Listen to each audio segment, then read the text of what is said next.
اگر آپ کو کیڑوں کے مطالعہ سے دلچسپی ہے تو آپ نے ہیپلے کا نام ضرور سنا ہوگا۔ یہ اپنے وقت کا ایک مشہور سائنسدان تھا اور تتلیوں اور پروانوں کے بارے میں جتنا علم اس کو تھا اور کسی کو نہ تھا۔ اس میدان میں اس کا صرف ایک ہی حریف تھا اور وہ پروفیسر پاکنز تھا۔ وہ بھی ایک بڑے سائنسدان تھے۔ ان دونوں سائنسدانوں کو سائنس کے اس خاص شعبے میں استاد مانا جاتا تھا۔ چونکہ دونوں ہی اپنی اپنی جگہ تتلیوں اور پروانوں کے علم کے ماہر تھے، اس لیے قدرتی طور پر ان میں آپس میں نوک جھوک چلتی رہتی تھی۔ دونوں ہی اپنی بات پر اڑے رہتے تھے، کوئی ایک دوسرے کی بات ماننے کو تیار نہ ہوتا تھا۔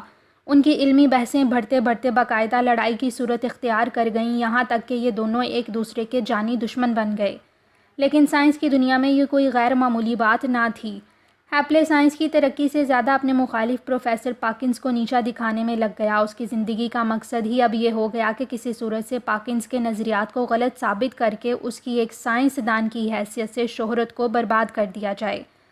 پاکنز نے بھی اپنے حریف کو بدنام کرنے اور اس کے نظریات کو غلط ثابت کرنے میں کوئی کسر نہ اٹھا رکھی، لیکن وہ طبیعت کا برا نہیں تھا اور اتنا جوشیلا بھی نہیں تھا، لہٰذا ہیپلے کے خلاف اس کی کوششوں میں کوئی زور نہ تھا۔ علم کے اعتبار سے پاکنز کے نظریات زیادہ صحیح تھے، لیکن اس کے مقابلے میں ہیپلے کے حامیوں کی تعداد زیادہ تھی۔ ہیپلے کو شاید اس لیے بھی زیادہ پسند کیا جاتا تھا کہ وہ بہت اچھا مقرر تھا اور اپنی ذہانت کا اظہار کرنا جانتا تھا۔ وہ شکل و صورت کا بھی اچھا تھا۔ ان دونوں سائنسدانوں میں جان توڑ مقابلہ جاری تھا۔ کبھی پاکنز کوئی نئی بات دریافت کرتا اور اس کی شہرت ہوتی، اور کبھی ہیپلے کسی عالمی مجلس میں کوئی نیا نظریہ پیش کرتا اور سائنسدان اس کی واہ واہ کرنے لگتے۔ پھر یہ ہوا کہ پاکنز نے پروانے کی ایک نئی قسم دریافت کی اور اس پر ایک تحقیقی مقالہ شائع کیا۔ یہ مقالہ معیار سے گرا ہوا تھا کیونکہ اس پر وہ اپنی بیماری کی وجہ سے پوری طرح محنت نہیں کر سکا تھا۔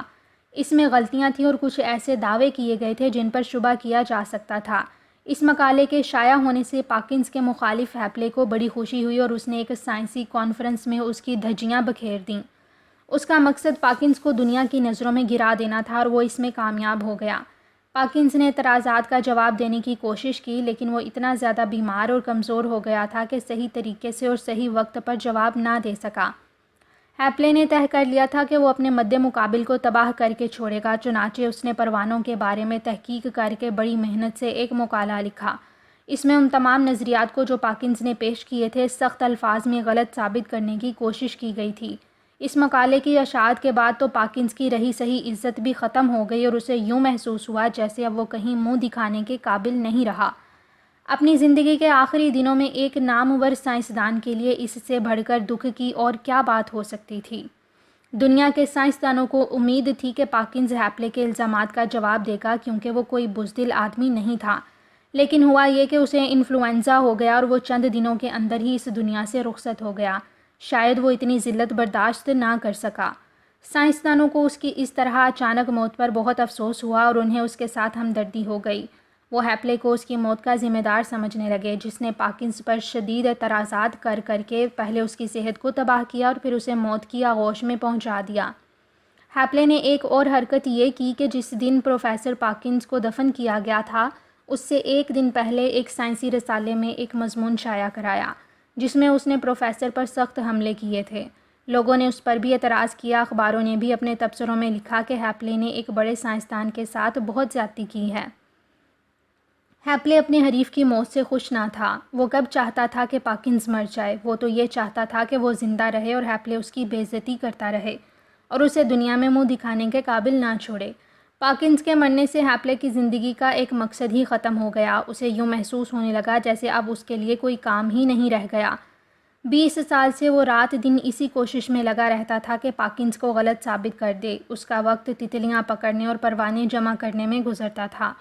ساری رات وہ تجربے اور تحقیق میں مصروف رہتا تھا، اس لیے نہیں کہ سائنس کو ترقی ہو، کیڑے مکوڑوں کے بارے میں لوگوں کی معلومات میں اضافہ ہو، بلکہ اس لیے کہ وہ اپنے مخالف سائنسدان کو شکست دے سکے، اس کو دنیا کی نظروں میں گرا سکے۔ اب جب کہ وہ شخص اس دنیا سے ہی چلا گیا تو یہ سب کوششیں بیکار تھیں۔ اب ہیپلے کیا کرے؟ اس کے اعصاب پر اس کا اتنا اثر پڑا کہ وہ بیمار ہو گیا۔ ڈاکٹروں نے اس کو مشورہ دیا کہ وہ کچھ عرصے کے لیے کام چھوڑ دے اور کسی تفریحی مقام پر جا کر آرام کرے۔ چنانچہ ہیپلے کینٹ کے سب سے خوبصورت علاقے میں ایک پرسکون گاؤں میں آرام کرنے کے لیے چلا گیا۔ یہ جگہ واقعی پرسکون تھی، لیکن ہیپلے کو سکون نہیں تھا۔ اس کا ذہن ہر وقت پاکنز کے خیال میں ہی الجھا رہتا۔ 20 سال سے جو چیز ہر وقت اس کے ذہن پر سوار تھی وہ چند دن میں کس طرح نکل سکتی تھی؟ اس نے بہت کوشش کی کہ کسی طرح پاکنز کا خیال اس کے ذہن سے نکل جائے، لیکن اسے کامیابی نہیں ہوئی۔ پہلے اس نے ناولیں پڑھنا شروع کیں۔ دن میں تو وہ ناول پڑھتا رہتا، لیکن شام کے بعد اس کا پڑھنے میں دل نہ لگتا۔ پھر اس نے شطرنج کھیلنا شروع کی۔ یہ اس کے مزاج کے موافق تھی اور اس نے بہت جلد تمام چالیں سیکھ لیں اور اتنا اچھا کھیلنے لگا کہ گاؤں کے پادری کو ہرانے لگا۔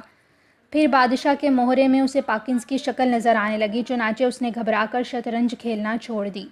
ایک دن اس نے سوچا کہ آرام کرنے کا بہترین طریقہ یہ ہے کہ کوئی نیا مشغلہ شروع کیا جائے۔ چنانچہ اس نے گاؤں کے تالاب کی تہہ میں اگنے والے پودوں کی تحقیق کا پروگرام بنایا۔ اس نے لندن سے اپنی چھوٹی خوردبین منگوائی اور بڑی تندہی سے پودوں کے مطالعہ میں لگ گیا۔ 2 دن تک وہ بڑے انہماک سے کام کرتا رہا، لیکن تیسرے دن ایک عجیب واقعہ پیش آیا۔ ایک رات وہ اپنی خوردبین پر جھکا پودوں کے مطالعے میں مصروف تھا اور اس کے کمرے میں صرف ایک چھوٹا سا لیمپ روشن تھا جس پر شیشے کا سبز شیڈ تھا۔ اس کی دائیں آنکھ خوردبین پر لگی تھی اور بائیں آنکھ کھلی تھی۔ اچانک اس کی دونوں آنکھیں میز پوش پر پڑیں جو نہایت چمکیلے، سنہرے، سرخ، نیلے اور بھورے رنگ کا تھا۔ اس میز پوش پر ایک جگہ یہ رنگ حرکت کر رہے تھے۔ ہیپلے نے غور سے دیکھا اور حیرت سے اس کا منہ کھلا کا کھلا رہ گیا۔ وہ ایک بڑا سا پروانہ تھا جس کے دونوں پر کھلے تھے۔ وہ سوچنے لگا یہ پروانہ اس کمرے میں کیسے آیا؟ کھڑکیاں تو سب بند ہیں۔ پھر جب یہ پروانہ اڑ کر میز پوش تک آیا تو بھی اسے پتہ نہیں چلا۔ یہ تو عجیب سی بات تھی، لیکن سب سے زیادہ عجیب بات یہ تھی کہ ہیپلے نے جو ساری دنیا میں پروانوں اور تتلیوں کے بارے میں سب سے زیادہ معلومات رکھتا تھا، اس قسم کا پروانہ آج تک نہ دیکھا تھا۔ اسے اب یہ پروانہ لیمپ کے پیندے کی طرف بڑھتا ہوا صاف نظر آ رہا تھا۔ یہ چمکیلے رنگوں والا بالکل نئی قسم کا پروانہ تھا۔ وہ حیران ہو کر بولا، اس قسم کا پروانہ اور یہاں انگلستان میں؟ ایسے پروانے تو یہاں نہیں پائے جاتے۔ پھر اچانک اسے پاکنز کا خیال آ گیا، جب وہ اس کی اس نئی دریافت کے بارے میں سنے گا تو کیسا جھلائے گا، مگر پاکنز تو مر چکا ہے۔ پھر اس نے یوں محسوس کیا جیسے اس پروانے کی شکل پاکنز کی سی ہے۔ جہنم میں جائے پاکنز، وہ چیخ اٹھا، میں اس پروانے کو ضرور پکڑوں گا۔ وہ خاموشی سے آہستہ آہستہ اپنی کرسی سے اٹھا اور چاروں طرف نظر دوڑائی کہ کوئی چیز ملے جس سے وہ اس پروانے کو پکڑ سکے۔ اچانک وہ پروانہ اڑا اور لیمپ کے شیڈ سے ٹکرایا۔ ہیپلے نے اس کے شیشے سے ٹکرانے کی ہلکی سی آواز بھی سنی، پھر وہ لیمپ سے دور اندھیرے میں غائب ہو گیا۔ ہیپلے نے جلدی سے بڑھ کر لیمپ پر سے شیڈ اتار دیا اور پورا کمرہ روشن ہو گیا۔ پروانہ کہاں گیا؟ وہ چاروں طرف دیکھنے لگا۔ وہ رہا، وہ بولا۔ پروانہ دروازے کے قریب دیوار پر لگے ہوئے پھولدار کاغذ پر آہستہ آہستہ اوپر کی طرف رینگ رہا تھا۔ وہ اسے پکڑنے کے لیے لیمپ کا شیڈ ہاتھ میں لیے آہستگی اور خاموشی سے دیوار کی طرف بڑھا، مگر اس سے پہلے کہ وہ وہاں تک پہنچے پروانہ اڑ گیا اور کمرے میں چکر لگانے لگا۔ عام پروانوں کی طرح وہ کبھی ادھر جاتا، کبھی ادھر، کبھی دیوار پر بیٹھ جاتا، کبھی اچانک غائب ہو جاتا اور کبھی پھر سامنے آ جاتا۔ ہیپلے اسے پکڑنے کے لیے اس پر جھپٹا، مگر وہ اس کے ہاتھ نہیں آیا۔ وہ پھر جھپٹا اور وہ پھر غائب ہو گیا۔ پھر اس نے خوردبین پر پروانے کو بیٹھے دیکھا تو اس پر زور سے ہاتھ مارا اور وہ دھڑام سے فرش پر گری۔ اس کے ساتھ ہی لیمپ بھی نیچے آ رہا اور سارے کمرے میں اندھیرا چھا گیا۔ اندھیرے میں پروانہ اڑتے ہوئے ہیپلے کے منہ سے ٹکرایا۔ اس نے زور سے ہاتھ مارا، مگر بھلا اندھیرے میں پروانہ اس کے ہاتھ کہاں آتا؟ اس نے سوچا کہ اگر میں نے دروازہ کھول کر موم بتی لانے کی کوشش کی تو پروانہ اڑ جائے گا۔ وہ اندھیرے میں دروازے کے پاس کھڑا یہ سوچ ہی رہا تھا کہ کیا کرے، اسے پاکنز کے ہنسنے کی آواز آئی، جیسے وہ اس کا مذاق اڑا رہا ہو۔ ہیپلے کو غصہ آ گیا اور اس نے پاکنز کو برا بھلا کہتے ہوئے زور سے فرش پر پاؤں پٹکا۔ اسی وقت کسی نے آہستہ سے دروازہ کھٹکھٹایا۔ ہیپلے نے دروازہ ذرا سا کھول کر دیکھا، سامنے مکان کی مالکہ ہاتھ میں شمعدان لیے پریشانی کے عالم میں کھڑی تھی۔ یہ اتنا شور کیوں ہو رہا ہے؟ خیریت تو ہے؟ اس نے پوچھا۔ اسی لمحے ہیپلے کو پروانہ دروازے کی طرف آتا نظر آیا اور وہ بدحواس ہو کر چیخا، دروازہ بند کر دو، اور دروازے کی طرف لپکا۔ مکان کی مالکہ نے جلدی سے دروازہ بند کر دیا۔ کمرے میں پھر اندھیرا چھا گیا۔ پھر اسے مکان کی مالکہ کے زینے پر بھاگنے کی اور جلدی سے اپنے کمرے کا دروازہ بند کر کے تالا لگانے کی آواز آئی۔ ہیپلے کو افسوس ہوا کہ اس پاجی پروانے کی وجہ سے اس کے مکان کی مالکہ کو پریشانی ہوئی۔ اس نے سوچا کہ پروانہ ہی نہیں بلکہ پاکنز بھی بڑا پاجی ہے جو اسے مستقل تنگ کر رہا ہے۔ پھر اس نے آہستہ سے دروازہ کھولا، نیچے ہال میں آیا اور موم بتی اور ماچس کی ڈبیا ڈھونڈنے لگا۔ اس تلاش میں وہ ایک کھونٹی سے ٹکرایا جس پر لٹکا ہوا بھاری ہیٹ دھڑام سے نیچے فرش پر گرا۔ پھر وہ موم بتی روشن کر کے اپنے کمرے میں آ گیا۔ پروانہ نظر نہیں آ رہا تھا، لیکن ہیپلے کو اس کے اڑنے کی آواز برابر آ رہی تھی۔ کچھ دیر تک وہ اسی طرح بیٹھا رہا، پھر سونے کے لیے بستر پر لیٹ گیا۔ بڑی مشکل سے اسے نیند آئی اور پھر جتنی دیر وہ سویا عجیب عجیب سے خواب دیکھتا رہا۔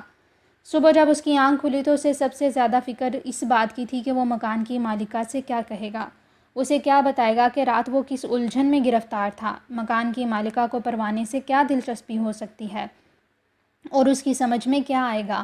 پھر وہ پروانے کو پکڑ بھی نہیں سکا کہ اسے دکھاتا۔ چنانچہ ہیپلے نے یہ طے کر لیا کہ وہ اس سلسلے میں مکان کی مالکہ کو کچھ نہیں بتائے گا۔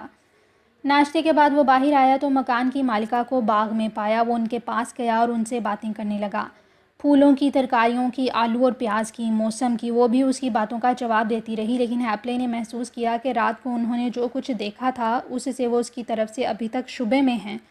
اس نے یہ بھی غور کیا کہ مکان کی مالکہ اس سے باتیں تو کرتی رہیں لیکن دور دور رہیں۔ اس سے ہیپلے کو بہت کوفت ہوئی اور وہ باہر ٹہلنے نکل۔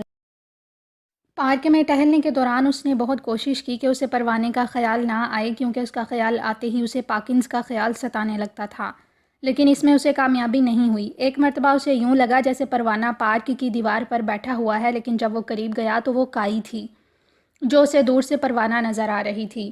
ایک دو بار اسے اپنے کان کے قریب پروانے کے پھڑپھڑانے کی آواز سنائی دی، مگر وہ نظر نہ آیا۔ شام کو وہ پادری کے گھر گیا۔ وہ دونوں بیٹھے باتیں کر رہے تھے کہ اچانک ہیپلے کی نظر اٹھی اور اس نے میز کے ایک کونے کی طرف اشارہ کرتے ہوئے کہا، ذرا اس پروانے کو تو دیکھو۔ کون سا پروانہ؟ کہاں ہے؟ پادری نے پوچھا۔ تمہیں نظر نہیں آ رہا؟ وہ میز کے کونے پر ادھر دیکھو۔ نہیں، مجھے تو کوئی پروانہ نظر نہیں آ رہا، پادری نے جواب دیا۔ ہیپلے پادری کا جواب سن کر حیران رہ گیا اور پادری اس کی حیرانی پر تعجب کرنے لگا۔ اس نے دل میں سوچا کہ ہیپلے کو کچھ ہو گیا ہے۔ اس رات ہیپلے کو پروانہ اپنے بستر پر رینگتا ہوا نظر آیا اور وہ پریشانی کے عالم میں اٹھ کر بیٹھ گیا۔ وہ سوچنے لگا، کیا یہ پروانہ حقیقت ہے یا اس کا وہم؟ اعصابی مریضوں کو اکثر ایسے وہم ہو جاتے ہیں۔ ڈاکٹروں نے اسے آرام کرنے کا مشورہ بھی اسی لیے دیا ہے کہ کام کی زیادتی سے اس کے اعصاب کمزور ہو گئے ہیں، لیکن یہ اس کا وہم نہیں، اس کو پروانہ نظر آیا ہے۔ اس نے اس کے اڑنے کی پھڑپڑاہٹ سنی ہے اور ایک بار وہ اس کے منہ سے ٹکرایا بھی ہے۔ یکایک ہیپلے کو پروانہ اپنے تکیے پر رینگتا نظر آیا۔ اس نے غور سے دیکھا، واقعی پروانہ تھا جو اس کے بستر پر رینگ رہا تھا۔ وہ جھنجھلا گیا، وہ ایک معمولی کیڑے سے ڈر رہا تھا۔ مکان کی مالکہ نے اس رات اپنی ملازمہ کو اپنے کمرے میں ہی سلایا تھا، کیونکہ وہ اکیلی سوتے ہوئے ڈر رہی تھی۔ مزید احتیاط کے طور پر اس نے کمرے میں اندر سے تالا بھی ڈال دیا تھا۔ وہ دونوں دیر تک آپس میں چپکے چپکے باتیں کرتی رہیں اور پھر 11 بجے کے قریب سو گئیں۔ ابھی انہیں سوئے ہوئے 1 گھنٹہ بھی نہیں ہوا تھا کہ ہیپلے کے کمرے میں سے کودنے پھاندنے کی آوازیں آنے لگیں۔ کبھی دڑام سے کوئی کرسی گرتی، کبھی گلدان زور سے ٹوٹ کر گرتا، پھر کسی کے زینے پر نیچے دوڑنے کی آوازیں آئیں۔ حال میں چھتری سٹینڈ ایک زوردار آواز سے فرش پر گرا۔ مکان کی مالکہ اور اس کی ملازمہ لڑکی دونوں سہمی ہوئی یہ آوازیں سنتی رہیں۔ پھر انہوں نے کھڑکی میں جھانکا تو ہیپلے کو رات کے کپڑوں میں دیوانوں کی طرح باغ میں بھاگتے اور ادھر ادھر ہاتھ مارتے دیکھا۔ پھر وہ گھر کے اندر واپس آ گیا اور اپنے کمرے میں چلا گیا۔ تھوڑی دیر بعد خاموشی طاری ہو گئی اور ان عورتوں کی جان میں جان آئی۔ دوسرے دن صبح ہیپلے پھر مکان کی مالکہ کے سامنے جاتے ہوئے شرمندگی محسوس کر رہا تھا۔ بہرحال جب اس کی ان سے ملاقات ہوئی تو اس نے بات بناتے ہوئے کہا، آپ کو رات پھر میں نے پریشان کیا ہوگا۔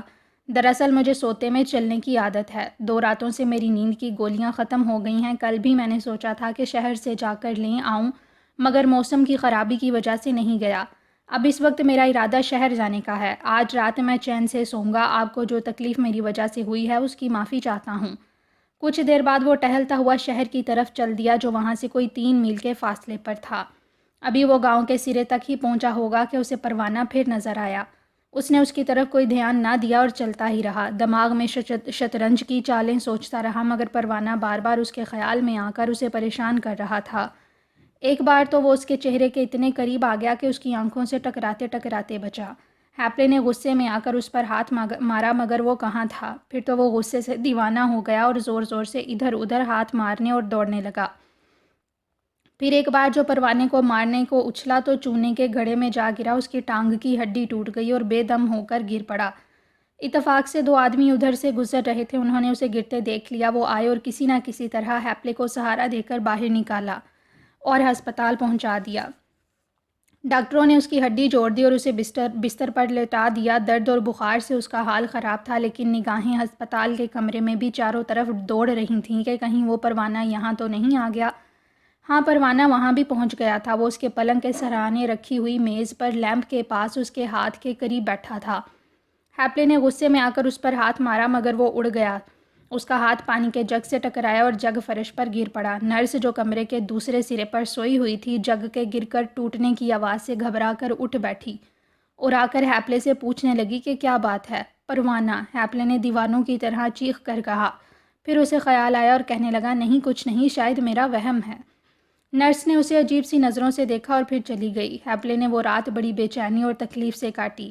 صبح 5 بجے کے قریب جب کچھ اجالا ہونا شروع ہوا اسے پھر پروانہ نظر آیا اور وہ اپنے آپ پر قابو نہ رکھ سکا۔ ٹانگ میں شدید تکلیف کے باوجود اس نے پروانے کو پکڑنے کے لیے بستر سے اٹھنے کی کوشش کی۔ نرس نے دیکھا تو وہ دوڑ کر آئی اور اسے زبردستی بستر پر لٹا دیا، پھر ڈاکٹر کو اطلاع کی۔ ڈاکٹر کی ہدایت پر اسے بستر سے باندھ دیا گیا تاکہ وہ اٹھ نہ سکے۔ اب اسے پروانہ اپنے سر پر بیٹھا ہوا محسوس ہوا اور اس نے پوری قوت سے اپنے دونوں ہاتھ اپنے سر پر مارے۔ چنانچہ اس کے ہاتھ بھی باندھ دیے گئے۔ اب پروانہ آزادی سے اس کے چہرے پر رینگتا پھر رہا تھا اور ہیپلے کبھی چیختا تھا، کبھی بکتا تھا، کبھی روتا تھا۔ وہ ڈاکٹروں اور نرسوں سے التجائیں کرتا تھا کہ پروانے کو اس کے منہ پر سے ہٹا دیں مگر بیکار، کیونکہ پروانہ کسی کو نظر نہیں آ رہا تھا۔ ہسپتال کے ڈاکٹر نہ سمجھ تھے، وہ جسم کا تو علاج کر رہے تھے، اس کی دماغی کیفیت کا انہیں پتہ نہیں تھا۔ اگر ہیپلے کا چہرہ کپڑے سے ڈھک دیا جاتا تو شاید وہ پاگل ہونے سے بچ جاتا۔ ہیپلے اب ایک پاگل خانے میں اپنی زندگی کے آخری دن پورے کر رہا ہے۔ اسے پروانہ ہر وقت تنگ کرتا رہتا ہے، لیکن کبھی کبھی جب وہ ہوش میں آتا ہے تو کہتا ہے کہ یہ پروانہ نہیں ہے، پاکنز کا بھوت ہے۔